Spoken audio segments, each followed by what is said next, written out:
huli. May mga good size ngayon. Nakachamba na naman kami.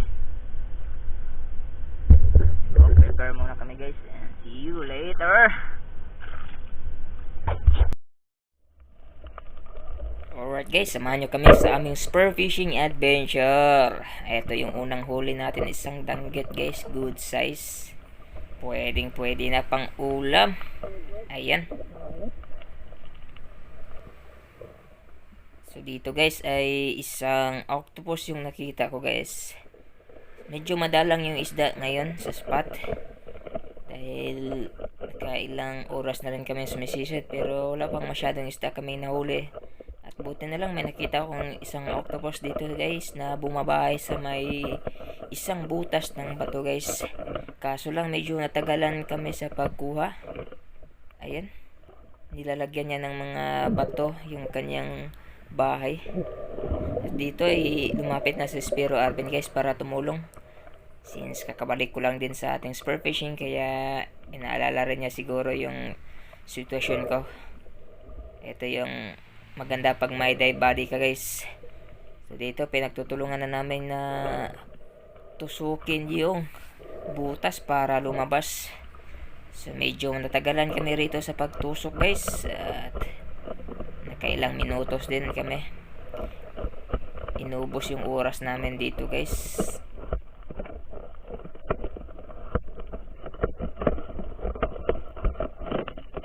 So ayan, sobrang kunat talaga. Ayaw pa lumabas kahit tinusok-tusok na guys.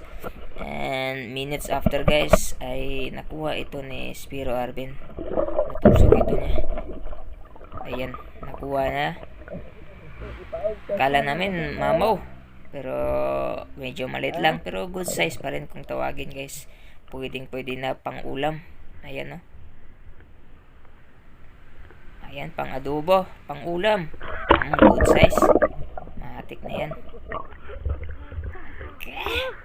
Bungkag na naman ang bahaw guys. Yes!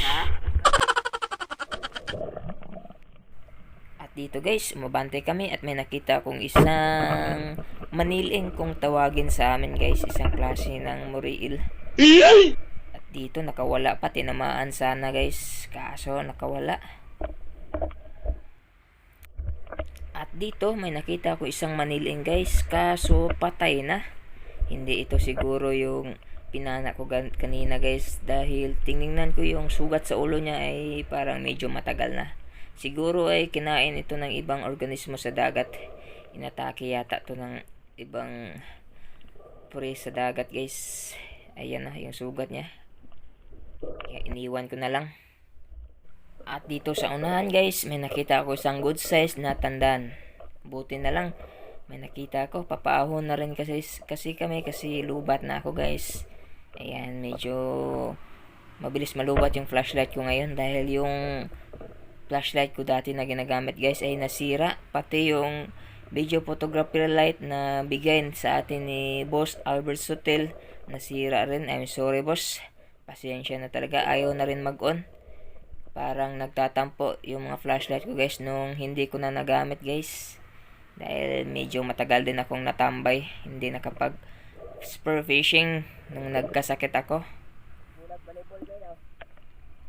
Kaya ayun, nasira. At itong reserva na flashlight yung ginagamit ko guys. So ayan, umahon na kami.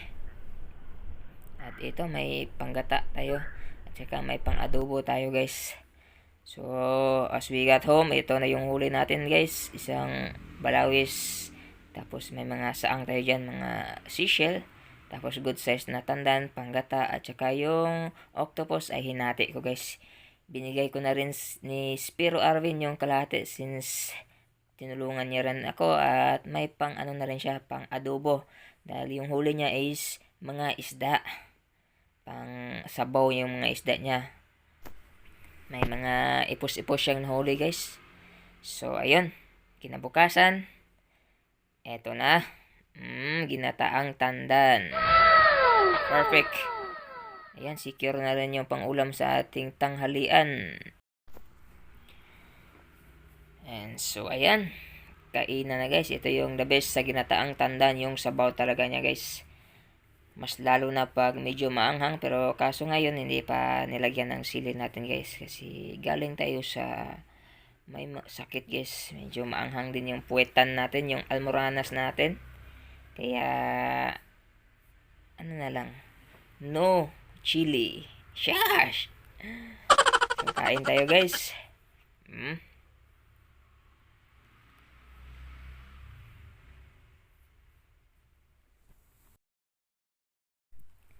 Kain guys, kain mga unta.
Alright guys, after that, busog na, lunch secured.